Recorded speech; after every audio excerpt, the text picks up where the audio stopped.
Security, keep an eye on her." The words floated through the grand auction hall just loud enough to be heard, and just quiet enough to make the people nearby smile. Danielle Brooks heard them the moment she stepped beneath the crystal chandeliers, but she kept walking as if they belonged to someone else. Around her, the room glowed with old money. Golden light reflected off polished marble floors. Men in tailored suits stood beside women draped in designer gowns, holding champagne glasses and speaking in low, confident voices. Every painting on the walls looked expensive. Every watch seemed worth more than a family home. And in the center of it all sat the stage where tonight's charity auction would take place. Danielle adjusted the strap of her dark leather purse and glanced toward the display platform. Her eyes immediately found the final item listed in the evening catalog. It rested inside a glass case beneath a single spotlight. From across the room, it looked ordinary. Just an old journal with a faded brown cover. Most people would have walked right past it. Danielle couldn't stop looking at it. Her chest tightened. 3 months had passed since her grandmother's funeral, but some losses did not understand calendars. Some losses remained exactly where they were left. A young hostess approached her with a practiced smile. "Ma'am, are you sure you're in the correct section?" she asked politely. Danielle met her eyes. "I believe so." The hostess glanced at the VIP seating area and then back at Danielle. "Of course." The smile never disappeared, but something colder replaced it underneath. Danielle had seen that expression her entire life. She thanked the woman and continued forward. Several guests watched her pass. Some looked curious. Others looked amused. One older man lowered his glasses and whispered something to his wife. She covered her mouth as if hiding a laugh. Danielle ignored them. She had not come here for approval. She had not come here for attention. She had come for the journal. The auction hall slowly filled with the sounds of conversation, clinking glassware, and soft piano music drifting from hidden speakers. At the front row sat Richard Whitmore, the billionaire real estate magnate whose name appeared regularly on magazine covers. He looked perfectly at home among the city's elite. When people approached him, he barely needed to stand. They came to him. Danielle noticed him only briefly before looking away. Her focus remained on the glass case. The journal seemed almost small beneath the spotlight, yet it carried more weight than anything else in the room. According to the catalog, it had belonged to a forgotten schoolteacher from rural Georgia during the final years of segregation. Most bidders probably viewed it as a historical curiosity. Danielle knew better. She remembered sitting on a porch swing as a little girl while her grandmother told stories that never appeared in textbooks. Stories about courage. Stories about children learning by lantern light because opportunities had been denied to them. Stories about hope surviving where it was never expected to survive. A bell chimed softly through the hall. Conversations faded. Guests moved toward their assigned seats. Danielle took hers near the center aisle. A man seated behind her leaned toward his companion. "This should be interesting," he murmured. "Let's see how long she lasts." A few nearby guests chuckled. Danielle folded her hands calmly in her lap. Above her, thousands of crystal pieces shimmered beneath the lights like frozen stars. On the stage, the auctioneer adjusted his microphone and smiled at the crowd. The evening was about to begin, and before it ended, every person in that room would remember the moment Danielle Brooks decided to raise her paddle. As guests settled into their seats, Danielle kept her eyes on the illuminated glass case at the end of the stage. The journal looked even smaller now beneath the spotlight, almost fragile against the polished elegance surrounding it. The auctioneer began welcoming donors, sponsors, and collectors, but his voice faded into the background. Danielle was no longer in the ballroom. Her mind had traveled decades backward to a small wooden house outside Macon, Georgia.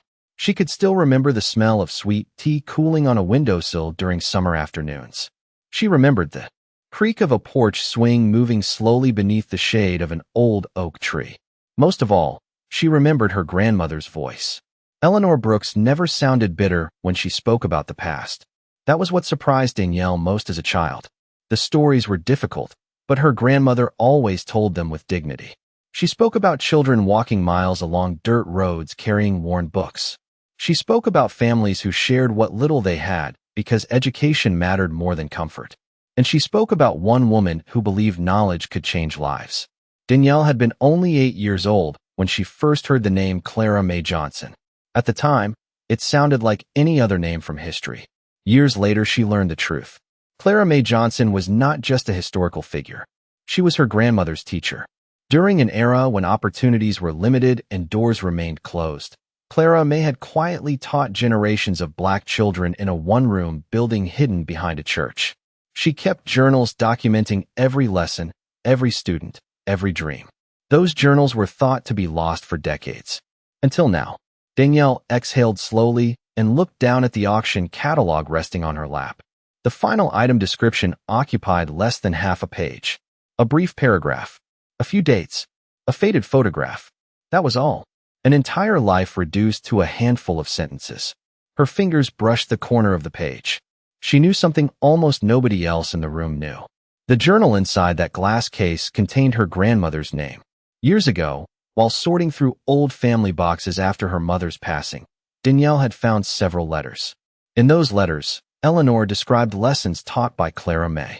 The handwriting matched samples recently authenticated by historians. The journal was real, and if the experts were correct, it contained records that would permanently preserve stories that had nearly disappeared. A burst of laughter echoed from a nearby table. Danielle glanced up. Several guests were studying the auction booklet. One woman wearing diamond earrings pointed toward the final listing and shrugged. Another man checked his watch as though impatient for the evening to end. To them, the journal was merely another collectible, an object, a conversation piece. Danielle looked back toward the stage. To her, it was something entirely different. It was memory. It was proof. It was a bridge connecting generations. Across the room, Richard Whitmore leaned back comfortably in his chair while speaking with two fellow bidders. The men laughed confidently. One of them gestured toward the stage and nodded at the display case. Richard followed his gaze and smiled. Whatever conversation they were having seemed to amuse them. Danielle could not hear the words, but she recognized the certainty behind them. People who had spent their entire lives believing they would get whatever they wanted often carried themselves the same way. The auctioneer adjusted his glasses and lifted the evening program. The first item was ready. The room grew quiet. Crystal chandeliers shimmered overhead. Hundreds of eyes turned toward the stage. Danielle folded the catalog carefully and placed it beside her seat. Then she looked once more at the journal beneath the spotlight. Tonight was not about money. It was about making sure a forgotten voice would never be forgotten again. The auction moved smoothly through the first hour. Rare paintings changed hands. Vintage jewelry disappeared beneath raised paddles. A restored antique clock sold for nearly 3 times its estimated value. Every successful bid was followed by polite applause and satisfied smiles. Danielle remained quiet through all of it. She sat with her hands folded neatly in her lap, occasionally turning a page in the auction catalog, occasionally glancing toward the glass case that held the final item. Around her, the energy in the room shifted with every sale. Wealth moved through the air almost like another language. Numbers climbed higher and higher without hesitation. $100,000. $200,000. $500,000. Most people in the room barely reacted. For them, these figures were ordinary. Across the ballroom, Richard Whitmore seemed especially comfortable. He won several items during the evening and did so with effortless confidence. He never rushed, never appeared uncertain. When he lifted his paddle, other bidders often backed away within seconds. Years of success had given him a reputation few people challenged. At one point, a museum representative competed with him for a 19th-century landscape painting. The bidding lasted less than 2 minutes before Richard secured the piece. The audience applauded politely while he accepted congratulations from nearby guests. Danielle noticed something about him. He did not seem cruel. He simply seemed accustomed to winning. There was a difference. Yet sometimes that difference became difficult to see from the outside. A server passed through the aisle carrying a silver tray filled with sparkling water. Danielle accepted a glass and thanked him. As she did, a woman seated nearby glanced toward her and offered a thin smile. "Interesting event, is it not?" she asked. "Very," Danielle replied. The woman nodded politely. "I always enjoy watching history find a new owner." Danielle's eyes drifted toward the illuminated display case. "Sometimes history already has won," she said softly. The woman looked puzzled for a moment before turning back toward the stage. A few seats away, 2 businessmen were studying the catalog. One pointed toward the final listing and laughed quietly. "Who spends serious money on an old notebook?" he asked. His companion shrugged. Someone looking for a tax deduction. Both men chuckled. Danielle lowered her gaze and took a slow sip of water. The journal remained untouched, unnoticed, misunderstood. Yet every minute that passed seemed to draw her closer to it. The auctioneer eventually stepped forward and announced a brief intermission. Conversations immediately returned to the room. Guests stood, stretched, and gathered into small circles beneath the chandeliers. Danielle remained seated. She preferred the quiet.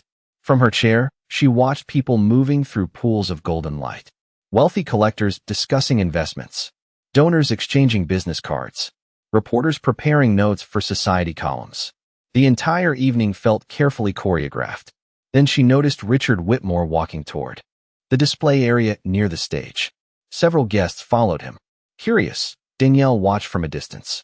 Richard stopped in front of the glass case containing the journal. He studied the item briefly before speaking to one of the auction organizers. The organizer smiled and answered a question. Richard nodded. Then something unexpected happened. He pointed directly at the journal and laughed. Several people around him smiled as well. Danielle could not hear every word from where she sat, but she caught enough. Not valuable because of the journal itself, Richard said. The story is what people are paying for. A few guests nodded in agreement. Danielle felt her fingers tighten slightly around the water glass. The room around her remained bright and elegant. Crystal light shimmered across polished marble. Soft music drifted through hidden speakers. Yet for the first time that evening, she felt something shift inside her. Because in less than 30 minutes, the bidding would begin on the one item that truly mattered. And for the first time all night, she suspected she would not be the only person determined to take it home. The intermission ended with the soft ringing of a brass bell somewhere near the stage. Conversations gradually faded as guests returned to their seats. The ballroom settled into an expectant hush. Crystal chandeliers scattered warm light across hundreds of polished surfaces while servers quietly cleared empty glasses from the aisles. Danielle sat perfectly still. She could feel the evening moving toward the moment she had traveled hundreds of miles to reach. One by one, the remaining items were presented. A collection of rare first editions. A diamond brooch from a private estate. A vintage sculpture imported from Europe. Each piece attracted attention. Each sale generated applause. Yet Danielle barely heard the numbers anymore. Her attention remained fixed on the glass case positioned beside the stage. Finally, after nearly 3 hours, the auctioneer adjusted his microphone and smiled at the audience. Ladies and gentlemen, we have reached our final item of the evening. The room grew noticeably quieter. Staff members carefully brought the illuminated display to center stage. The journal appeared almost modest beneath the lights. Its brown leather cover showed signs of age. The corners were worn. The pages had yellowed with time. Compared to the jewels and artwork sold earlier, it looked insignificant. Yet something about it immediately commanded attention. This remarkable piece, the auctioneer began, belongs to the collection of educator Clara Mae Johnson, whose work influenced generations of students throughout the American South. A large photograph appeared on screens positioned around the ballroom. The image showed a smiling black woman standing beside a small school building. Danielle's breath caught. She had seen that photograph before in her grandmother's letters. Historians believe this journal contains personal records, reflections, and educational notes spanning more than 20 years, the auctioneer continued. A rare surviving document from a pivotal chapter of American history. Several guests leaned forward. Others opened their catalogs again. Interest that had been absent earlier suddenly appeared throughout the room. Richard Whitmore sat straighter in his chair. His eyes remained fixed on the journal. Danielle noticed it immediately. The auctioneer announced the opening bid. A paddle lifted almost instantly from the rear of the ballroom. Another followed. Then a third. The bidding began moving faster than Danielle expected. $10,000. $15,000. $20,000. The numbers climbed steadily. Danielle remained motionless. She listened carefully, watched carefully, waited. The journal continued drawing attention from collectors, museums, and investors. Every few seconds, another paddle appeared somewhere in the room. Richard finally joined the bidding. His paddle rose with calm confidence. Several competitors immediately dropped out. The auctioneer acknowledged him with a nod. The amount increased again. Danielle glanced toward the photograph displayed on the screen. Clara May's face seemed almost alive beneath the stage lights. Her grandmother had once described that smile. She made every child feel seen. Eleanor had written. Danielle swallowed hard. Across the ballroom, Richard raised his paddle again. The bid jumped higher. More people withdrew. Soon only a handful of participants remained. A collector near the front row hesitated and lowered his number. A museum representative exchanged concerned looks with a colleague before dropping out as well. The room seemed to narrow around the remaining bidders. Richard appeared completely comfortable, almost relaxed, like a man accustomed to acquiring whatever interested him. The auctioneer called for the next increase. Silence followed. Richard slowly lifted his paddle once more. The amount appeared on the screen behind him. A few people gasped quietly. It was a serious number now, serious enough to discourage almost everyone else. The auctioneer scanned the room. "Any further bids?" he asked. For a moment, nobody moved. Richard leaned back slightly, already looking satisfied. Several guests turned toward him, expecting the sale to end within seconds. Then, in the center aisle beneath the golden glow of the chandeliers, Danielle Brooks reached for the paddle resting beside her chair. The paddle rose quietly. No dramatic gesture. No announcement. Danielle simply lifted it above shoulder height and held it steady. For a brief moment, the auctioneer seemed surprised. Then he nodded respectfully and called out the new bid. The reaction inside the ballroom was immediate. Heads turned in every direction. Conversations that had been whispering beneath the surface disappeared entirely. Several guests looked from Danielle to the stage and then back again, as though trying to understand what they had just witnessed. The amount displayed on the screen reflected a serious commitment. Yet what captured everyone's attention was not the number. It was the person who had offered it. Richard Whitmore's expression barely changed, but Danielle noticed the slight narrowing of his eyes. For the first time that evening, he studied her directly. Not casually, not in passing. He looked at her the way experienced businessmen evaluate unexpected competition. The auctioneer continued smoothly. "Thank you, ma'am. We now have a new leading bid." The room remained unusually quiet. Richard lifted his paddle almost immediately. The amount climbed again. A few guests exchanged amused smiles. Some appeared convinced the contest would end quickly. Danielle heard a voice several rows behind her. "She is probably making a statement." Another voice answered, "At that price?" Soft laughter followed. Danielle ignored it. Her attention never left the stage. The auctioneer looked toward her once more. "Do I have another bid?" Danielle raised her paddle again. The amount increased. This time the room reacted with visible surprise. Even the auctioneer paused briefly before continuing. Richard responded without hesitation.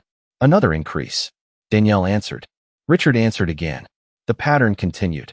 Each new bid pushed the journal further beyond what many attendees believed reasonable. The atmosphere changed with every number announced. What had started as polite curiosity slowly transformed into genuine tension. Guests who had been checking phones or speaking quietly were now fully engaged. They watched Danielle. They watched Richard. They watched the journal. A woman seated near the front leaned toward her husband. "Who is she?" she whispered. He shook his head. "No idea." The answer spread throughout the room. No idea. Nobody seemed to know. That mystery only increased the attention focused on Danielle. She remained calm, her breathing steady, her posture unchanged. The paddle moved only when necessary. Nothing about her suggested panic or uncertainty. Across the ballroom, Richard finally smiled. It was not a mocking smile. It was the smile of someone accepting a challenge. He raised his paddle again. The bid jumped significantly. Audible gasps followed. Danielle glanced briefly toward the large photograph of Clara May Johnson displayed above the stage. The image glowed beneath soft light. For an instant, memories returned. Her grandmother sitting on the porch. The letters carefully folded inside old boxes. Stories passed from one generation to the next because someone had cared enough to preserve them. The auctioneer announced the latest amount. It was enough money to purchase a luxury home in many parts of the country. Silence followed. Richard leaned back in his chair, appearing satisfied. Several guests looked toward Danielle, expecting the contest to end. One man near the aisle quietly shook his head as if the outcome had become obvious. Danielle rested her fingers against the edge of her paddle. The polished wood felt cool beneath her hand.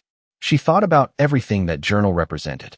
Not ownership, responsibility, memory, legacy. The auctioneer began counting down. Going once. The room held its breath. Going twice. Richard's attention remained fixed on the stage. Then, just before the final call, Danielle slowly lifted her paddle again. This time the reaction was different. Nobody laughed. Nobody whispered. The entire ballroom simply stared. The silence that followed felt different from anything earlier that evening. It was no longer curiosity. It was no longer amusement. The room had entered that rare moment when hundreds of people shared the same question at exactly the same time. Who was Danielle Brooks? The auctioneer cleared his throat and announced the new amount. His voice echoed softly through the ballroom before disappearing into the stillness. No one reacted immediately. Crystal chandeliers shimmered overhead. Golden light reflected across polished marble floors and silver table settings. Somewhere near the back of the room, a glass gently touched a tabletop. The sound seemed unusually loud. Danielle lowered her paddle and rested it across her lap. Her hands remained steady. Across the stage, the photograph of Clara Mae Johnson continued glowing beneath the projection lights. The smile in the image appeared warm despite the decades that separated the present from the moment it had been captured. Danielle found herself staring at it again. The noise of the auction seemed distant now. She remembered another photograph, one kept in a frame beside her grandmother's favorite reading chair. The picture showed a group of children standing outside a weathered school building. Some wore oversized shoes. Some held books against their chests. Yet every face carried the same expression: hope. Her grandmother had pointed at that photograph countless times. That teacher changed lives, she used to say. Not because she had money, because she believed we mattered. Danielle swallowed slowly. Her eyes drifted toward the journal beneath the stage lights. For many people in the room, it represented history. For her, it represented proof. Proof that ordinary people had accomplished extraordinary things even when nobody expected them to succeed. Proof that stories survived because someone chose to remember them. Around her, guests continued watching. Some had stopped pretending not to stare. A few studied their auction catalogs as though searching for information about her. Others whispered quietly to neighbors. Yet nobody approached her. Nobody interrupted her thoughts. Even Richard Whitmore remained silent. He sat several rows away, his attention fixed entirely on Danielle. The confidence he had displayed earlier had not disappeared, but it had changed shape. It was no longer the confidence of certainty. It was the confidence of someone trying to understand an unexpected opponent. The auctioneer glanced toward Richard, then toward Danielle, then back at the audience. "We have a remarkable contest this evening," he said with a polite smile. A few nervous laughs emerged from the crowd before fading almost instantly. Nobody seemed interested in jokes anymore. The journal rested motionless inside its display case. A simple object. Worn leather. Yellowed pages. Yet somehow it had become the center of the entire room. Danielle looked down briefly at the paddle resting in her hands. The polished wood reflected fragments of chandelier light. She thought about the long drive she had made from Atlanta. She thought about the letters carefully stored inside protective folders at home. She thought about her grandmother's handwriting, the fading ink, the careful words, the memories entrusted to future generations. A calm settled over her. Not excitement, not anxiety, something quieter, something stronger. She realized that regardless of what happened next, she had already honored the promise she made at her grandmother's grave. She had shown up. She had not allowed the story to be forgotten. The auctioneer prepared to continue.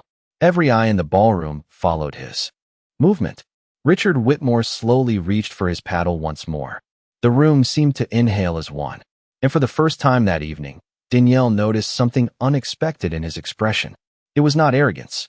It was respect. Richard Whitmore lifted his paddle. The auctioneer immediately acknowledged the bid, and a murmur spread through the ballroom. The amount displayed on the giant screen jumped once again. It was now far beyond what anyone had expected when the journal first appeared on stage. Yet the surprise was no longer the number. The surprise was the determination behind it. Danielle looked toward Richard. For several seconds, neither of them moved. The room seemed suspended between breaths. Then the auctioneer turned toward Danielle. "Do I have another bid?" Every eye followed his gaze. Danielle slowly raised her paddle. A collective gasp swept across the ballroom. The new amount appeared on the screen. Even seasoned collectors looked stunned. Several people exchanged wide-eyed glances. Others simply stared at Danielle as though seeing her for the first time. Richard lowered his paddle and leaned back in his chair. The auctioneer waited. The room waited. Danielle waited. Then, unexpectedly, Richard raised a hand. "Before we continue," he said calmly, standing from his seat. The auctioneer nodded respectfully. Richard looked toward the stage and then toward Danielle. "I would like to ask the organizers a question." A few guests shifted forward in anticipation. Richard turned toward one of the historical consultants seated near the front row. "Has any effort been made to locate descendants of Clara May Johnson or the students mentioned in those journals?" The consultant adjusted her glasses. "Actually, yes. Research is ongoing. Several families have been identified through archived records and personal correspondence." Richard nodded thoughtfully. "And do those records indicate whether any descendants are present here tonight?" The consultant hesitated briefly before answering. "As a matter of fact, yes." The room became completely silent. The consultant looked toward Danielle. "Ms. Brooks is one of them." A ripple moved through the ballroom like a sudden wave. People turned immediately toward Danielle. Some looked surprised. Others looked embarrassed. A few glanced away entirely. The consultant continued. "Her grandmother, Eleanor Brooks, was one of Clara May Johnson's students. Several letters and educational records provided by Ms. Brooks helped authenticate the journal now being auctioned." Danielle felt hundreds of eyes settle on her at once. Yet she remained seated, calm, composed. The consultant smiled warmly. Without her family's contribution, much of this history might never have been preserved. The silence deepened. Earlier that evening, many people had seen Danielle as an outsider, a woman who seemed out of place among wealthy collectors. Now the entire room was learning that she was connected to the story in a way none of them were. Richard slowly looked toward the photograph above the stage, then back toward Danielle. Something shifted in his expression. Understanding, the kind that arrives all at once. He finally spoke again. "So while the rest of us are bidding on a historical artifact," he said quietly, "she is bidding on part of her family's legacy." No one answered because no answer was necessary. The truth hung in the air between the chandeliers and the stage lights. The auctioneer glanced between the two bidders. Richard looked down at the paddle in his hand. For the first time all evening, he seemed uncertain. Not because of the price, because of the meaning. He looked once more toward Danielle. Then he slowly lowered his paddle onto the table beside him. A few people gasped. Others stared in disbelief. Richard Whitmore, the man known for never walking away from a competition, stepped back from the bidding. The auctioneer blinked in surprise. "Mr. Whitmore?" Richard offered a small smile. "Some things are worth more than ownership." The room fell silent once again. And this time, the silence belonged entirely to Danielle Brooks. The auctioneer looked around the ballroom one final time. No paddles rose. No new bids appeared. The silence lingered for several seconds before the wooden gavel came down gently. "Sold." Applause erupted throughout the room. It began as polite acknowledgement, but quickly grew into something warmer, more sincere. People were not simply celebrating a successful auction. They were responding to the story they had just witnessed. Danielle closed her eyes briefly and released a slow breath she had been holding for what felt like hours. The journal was hers. More importantly, the history inside it would remain connected to the people who understood its meaning. Around the ballroom, guests stood and stretched as the evening began winding down. Conversations returned, but they sounded different now. Softer, more thoughtful. The assumptions that had filled the room earlier had quietly disappeared. Several attendees approached Danielle to congratulate her. A museum curator thanked her family for helping preserve important historical records. A historian asked if she might someday consider sharing portions of the journal through educational programs. Danielle listened graciously, answering each person with patience and humility. She never mentioned the amount she had spent. She never spoke about winning. Instead, she spoke about Clara May Johnson, about teachers, about students, about stories that deserved to survive. Eventually, the crowd began thinning. Staff carefully prepared the journal for transfer. The large projection screens faded to black. One by one, chandeliers dimmed slightly as the evening drew toward its conclusion. Danielle stood near the stage waiting for final paperwork when she noticed Richard Whitmore approaching. Several people nearby quietly stepped aside. Not because anyone expected confrontation, because everyone sensed the moment mattered. Richard stopped a few feet away and offered a respectful smile. Up close, he looked older than he had from across the ballroom.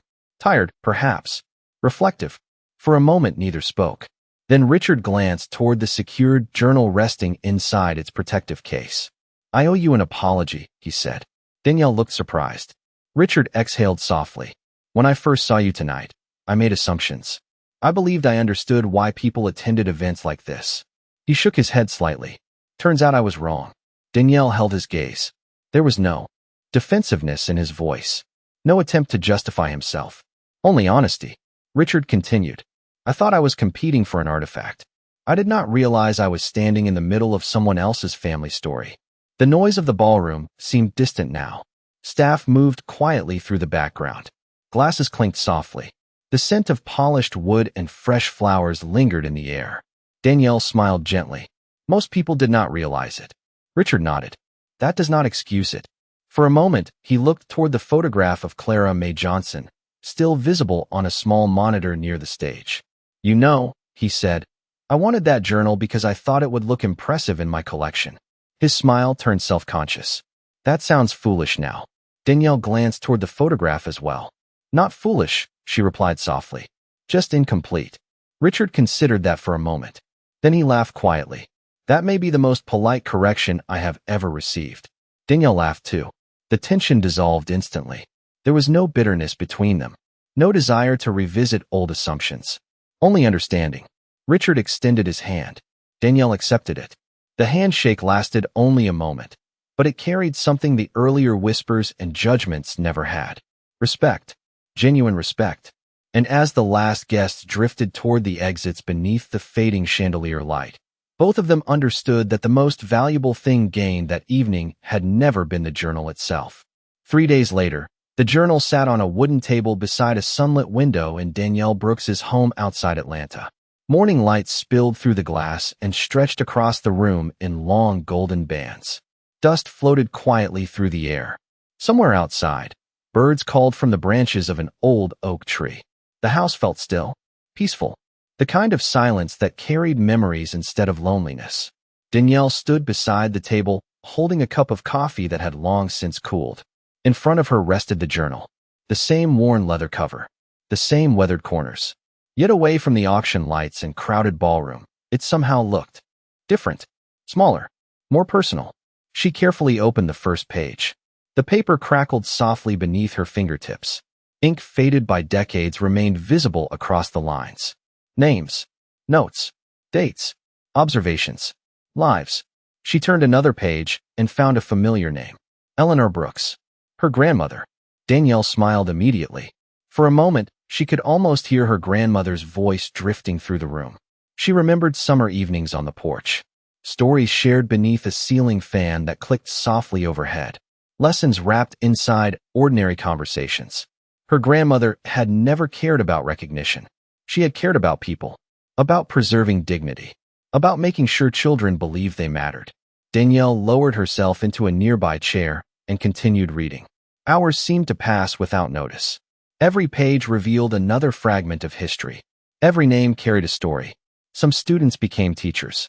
Others became nurses, business owners, pastors, parents. Clara Mae Johnson had recorded their victories with the same care she devoted to her lessons. Danielle realized something then. The journal had never truly belonged to one family. It belonged to a community, a legacy shared across generations. Later that afternoon, a delivery arrived. A small package. Inside was a handwritten note. Danielle immediately recognized the signature. Richard Whitmore. She unfolded the card and read it slowly. The message was brief. He thanked her for changing his understanding of what history meant. He also included a commitment to fund a scholarship program in Clara Mae Johnson's name for future educators. Danielle sat quietly after reading the note. A smile touched her face. Not because of the money, because someone had listened. Someone had learned. She placed the card carefully beside the journal. Outside, the afternoon sun drifted lower in the sky. Shadows stretched across the yard. The golden light that entered through the window softened into amber. Danielle stood and walked toward a bookshelf near the fireplace. On the top shelf sat a framed photograph of her grandmother. She placed the journal beside it. For several seconds, she simply stood. They're looking at both. The photograph, The journal, the connection between them. No audience, no applause, no auctioneer, just truth resting quietly where it belonged. The room filled with the warm glow of evening. Wind stirred gently beyond the glass. Leaves rustled outside beneath the fading sunlight. Danielle folded her hands and looked once more at her grandmother's smiling face. Then she turned off the lamp beside the chair and walked toward the kitchen. Behind her, the final rays of daylight settled across the worn leather cover. The journal remained exactly where it was. Silent, preserved, remembered. And in that quiet room, long after the bidding had ended and the crowd had gone home, the voices inside those pages continued speaking to the future.